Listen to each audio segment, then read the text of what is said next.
Damn. Knicks didn't get it done tonight. It's all good, though.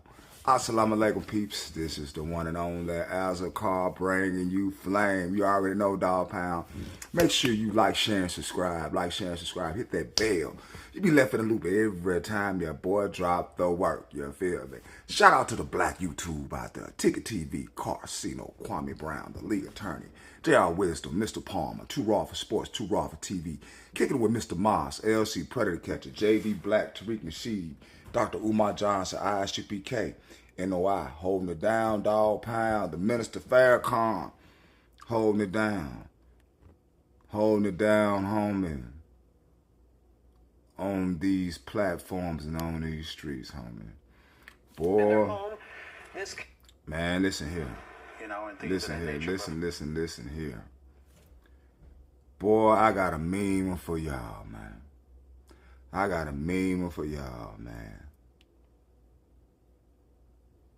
Spare the rod, spoil the child. Spare the rod, spoil the child. You know, you can have good intentions to upbring a family. Father, you raise your sons to try to be upright in life. Mothers, you raise your daughters to be feminine and to be a good wife towards the husband. These are things that you want happening for your legacy to maintain and have stability. But you cannot make a good child. I don't care how much you invest in that child, they have a will on their own. Boy, I come across a video on YouTube, and this happened in 2015, homie. 2015. And all I can say is, man, you got some people that really believe they strong in their faith. They are really strong in their faith, and regardless of what they went through. And these two parents, what they went through, it was hell. It was hell. So on our return, when we get back, after these messages, we're going to dive into this situation here that happened to Atlanta. In Atlanta, Georgia, man. All I tell you, boy, you spare that rod, boy, that child gonna be spoiled. We'll be right back.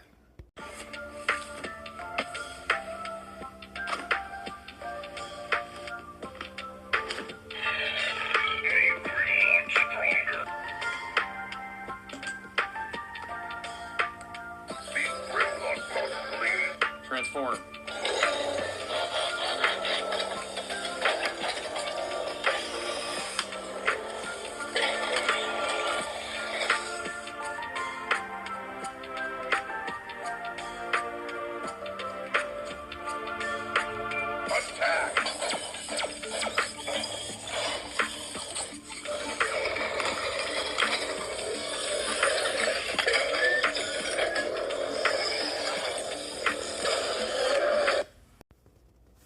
As a car right back, ladies and gentlemen. But yeah, man, I got this motivation to do this video because I listen to Law and Crime on YouTube. And this was entitled, Brothers Who Tried to Kill Their Parents Give Full Confession in Interrogation Room. And this is the story, let's see, of Yvonne, Zachary, Ervin. Yvonne and Zachary Ervin. Two parents who had children who had other motives. So let's go ahead, go get your popcorn, get your bacon and eggs, because this is going to be a doozy. It's a doozy right here, y'all. But check this out, though. Listen to this, man. This is hard. It's hard like Megatron, homie.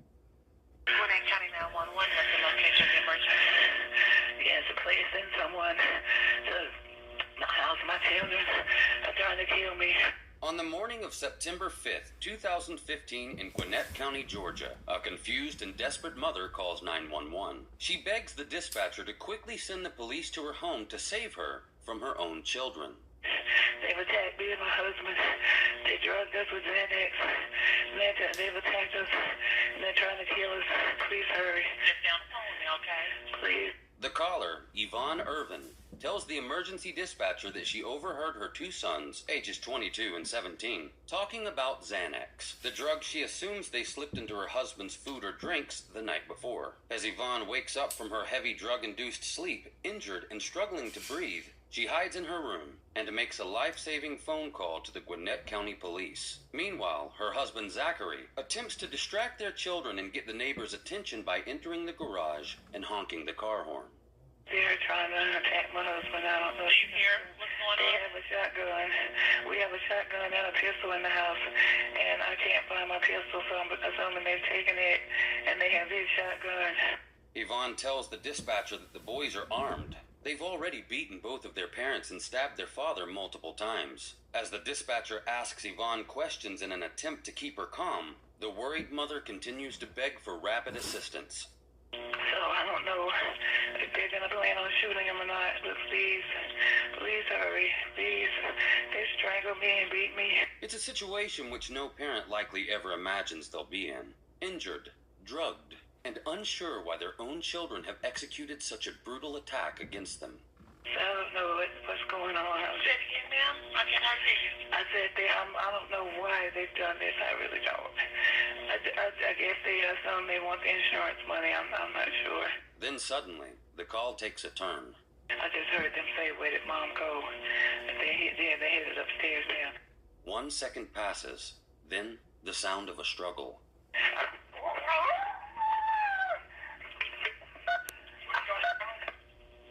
Hello? The police are on their way. It's on their way.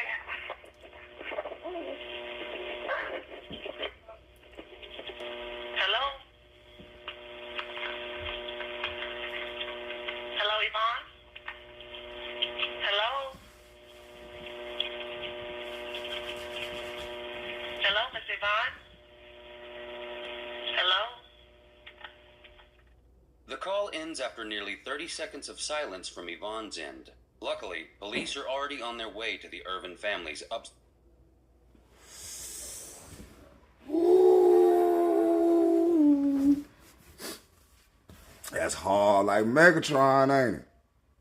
That's hard like Megatron, ain't it? What would y'all... Could y'all imagine that? Could y'all imagine that? Getting hit up by your children, the ones you done breastfed and sheltered, put clothes on their back, fed them, disciplined them, maybe prayed over them. Is this what you prayed for?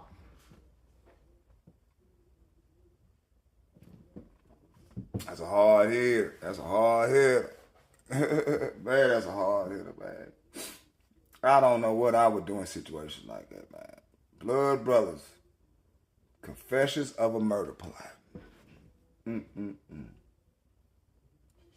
You would never thought a 2-story home in Atlanta. Nice job. You know what I'm saying? Both parents have a nice profession. You would think it's all good. No, it don't even go down like that, dog pound. And that's the most messed up thing about life, man. You go so hard for your children, and they just be the opposite of what you brought them up under. You know? Diametrically opposed.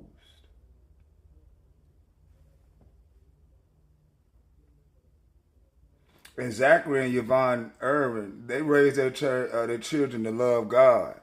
And you would think they would be respectable young men. And every parent gonna be like that. You know what I'm saying? 22-year-old Christopher was the oldest son.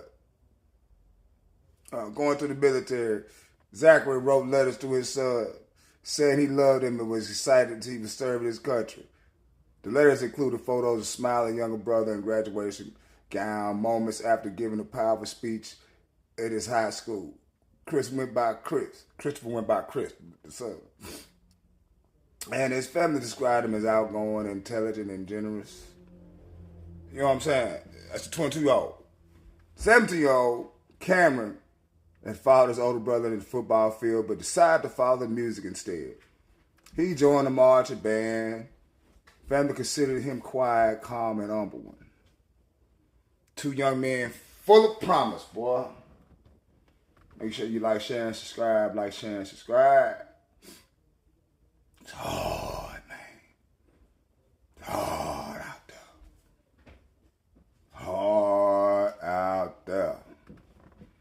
Then, September the 5th, 2015, this happened. This happened right here. And my girl from,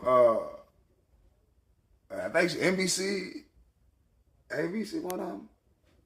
Well, she my sister. She interviewed him and the parents. And well, I tell you, man, and I hate to be like this, but this is just a teaching of the Honorable Elijah Muhammad that I've been ingesting. As so-called Christians, when you genuflect to that religion, Father, Son, and Holy Ghost, and all them trimmings,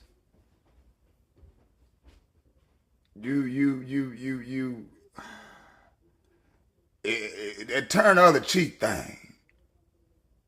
Even if it's your child, God, Allah, whoever, ain't finna honor no wicked child. And that thing done whip out people so that it's in the blood. It's passed on. And you just finna see that, no disrespect to the parents, but that's just what it is. But God, if you fear basic, God don't allow that. Hell no. So we're finna get to this interview. Y'all let me know what y'all think, and we're gonna come back and make this about you when we get back. It's Zachary. Holla at your boy. The enemy been on my case for 16 years. He has not been able to break my spirit. They hate Farrakhan. What you hate me for? I don't rob nobody. I don't steal. I don't lie. I don't fornicate. I'm not a homosexual. I don't countenance dope. I clean people up from that. Why you don't like me?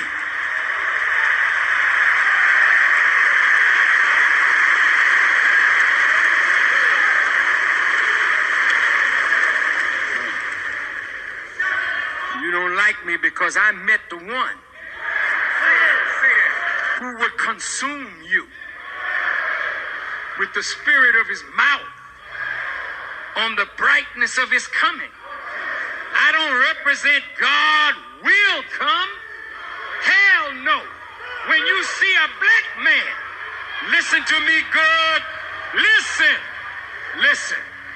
When you see a black man stand up in the most powerful government on earth and speak as I speak and walk as I walk and live as I live and don't care nothing about that enemy, then you ought to know God is not to come.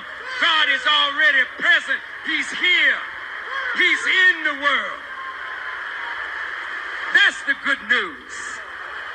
That's the glad tidings. Couple whose two sons allegedly drugged and brutally attacked them in their home This case drawing national attention, especially after these parents publicly forgave their sons.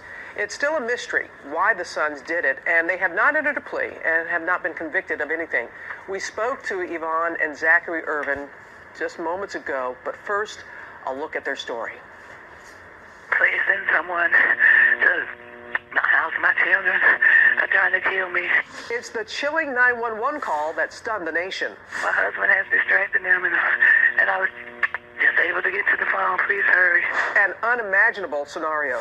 22-year-old Christopher Ervin and his 17-year-old brother Cameron allegedly attacking their parents, and police say attempting to burn down their suburban Atlanta home. Okay, how did they try and kill you, ma'am? They're trying to strangle us and shoot us, and they put Xanax in our food, and they thought we were asleep. They tried to attack us. Minutes later, police arrived, discovering Zachary Ervin stabbed and covered in blood. The 50-year-old reportedly telling them his son hit him on the head with a shotgun. His wife, Yvonne, found lying beside their bed, badly beaten. She's not been able to make that 911 call. It's very uncertain what would have happened. The sons, now behind bars, charged with 2 counts of felony aggravated assault and first-degree arson. Both will be tried as adults, facing as many as 60 years in prison. This morning, despite the horror their sons put them through that night, Zachary and Yvonne say they are standing by their sons. And joining us now are Yvonne and Zachary Ervin. Good morning to you both. Thank you for being here. I know that you had to spend some time in the hospital. How are your wounds healing, both of you? Well, for me, I'm doing a lot better, both physically and mentally. God has really been good to me and helped my wounds to heal fast. I still have, a couple of little scars here and there, but for the most part, they're healing really well. And Zachary, you spent the most time in the hospital. Yep, and I'm healing fine. God has truly worked a miracle. And I know you're here to deliver a message to people, but before we get to that, what happened? Can you tell us what happened? Well, we don't know what happened. I mean, it's just our kids had one bad moment. It was one bad moment. And God will reveal in time to us and to the world, get all the answers, the questions answered, and things of that nature. But for now, we just need to focus on healing. But you can understand people, especially watching at home, who have children. Absolutely. The question is why? Why? That comes over up again and again. Yvonne, were there any kind of signs, signals, anything? What was her behavior before this happened? And that's the crazy part. Nothing. I mean, our children had prepared dinner for us the night before. That's why when in the call, I told you in the call that I found out during the whole process there had been Xanax put in our drinks. So we were drugged. We just didn't know what had happened. We didn't know what we said. We forgive our boys because that was totally out of character for them. They're not violent. They've never gotten in any type of trouble with violence. No behavioral issues or drug issues or anything? Just common teenagers. As a teenager, they have issues with, cleaning their room and, having attitudes sometimes when you tell them to do something. Just like every family, I'm sure, experiences, but nothing that would indicate anything like this. It was shocking to some people when the police report indicated that one of your sons said since the age of 11, he had been thinking of something like this, which makes some people speculate what was going on in the home for a child to having these thoughts for so long. Again, we don't know. We just don't know. Have you had a chance to communicate at all with your sons, to talk with them at all? Yes. And what have you said to them, and what have they said to you? Well, we communicated to our sons that we love them unconditionally. We told them that we forgive them. We told them to, as always, anytime there's an issue or something like that, I've always taught my sons that there's going to be consequences, whether it's something you do good or whether it's something you do bad. They had one bad moment. And I know you're calling on the public, too, to hopefully be able to forgive your sons as you have. Absolutely. you know, people don't know our son, so that may be easy for them to say, well, I can't forgive. But if it was, I ask people to just take it personally. What if it was your child? What if it was your son? What if it was your relative, your friend? And you did say these types of actions lead to consequences. You've said that. What do you feel the consequences should be for your son? That's up to God to determine that. You know, I just pray for mercy. You keep referring to it as one bad moment. Mm-hmm. There are people that are going to say that is putting it mildly. They attempted it's not mildly. to do what they did, to attack you as they did. Right. That's a bad moment.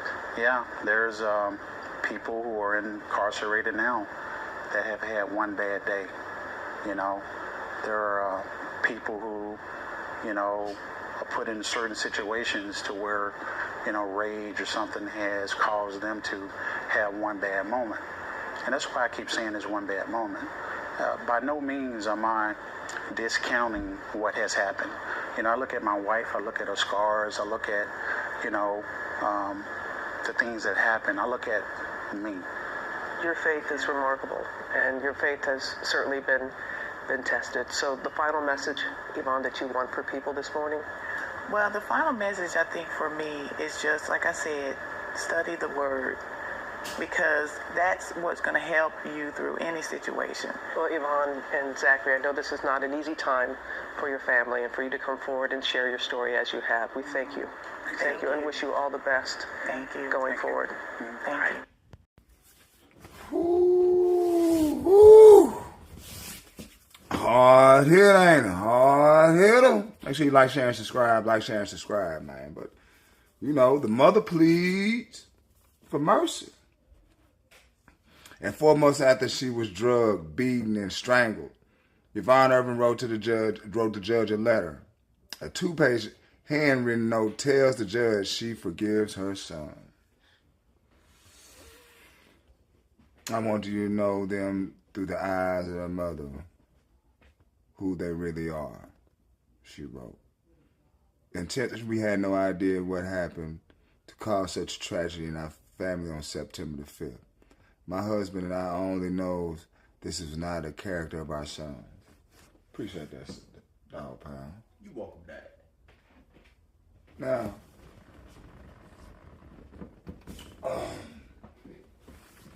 that's wild, man. That's wild, man.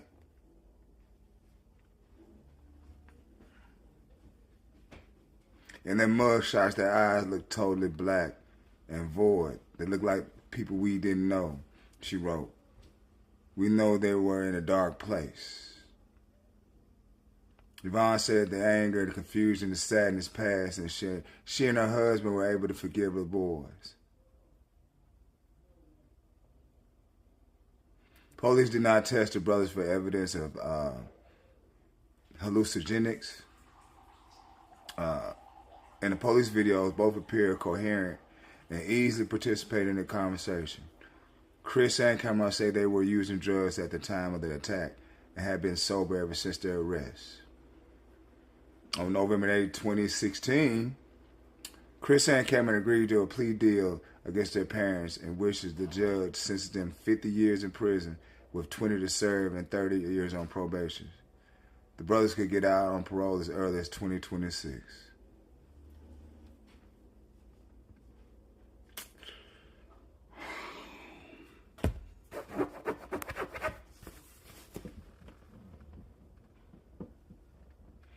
When you try to kill your parents, man, they took care of you. I ain't feeling that shit. I ain't feeling that shit at all. Y'all leave me some comments on that. Y'all think that they should just get away like that, man? I don't give a damn if it is their children. Hell no, I wish, boy, gotta go. Gotta go. I brought your ass in this Mickey Ficky and you can get to stepping, homie. But see, that's the Western society, man. Coddling these young boys and making killers out of them. That's hard. That's hard.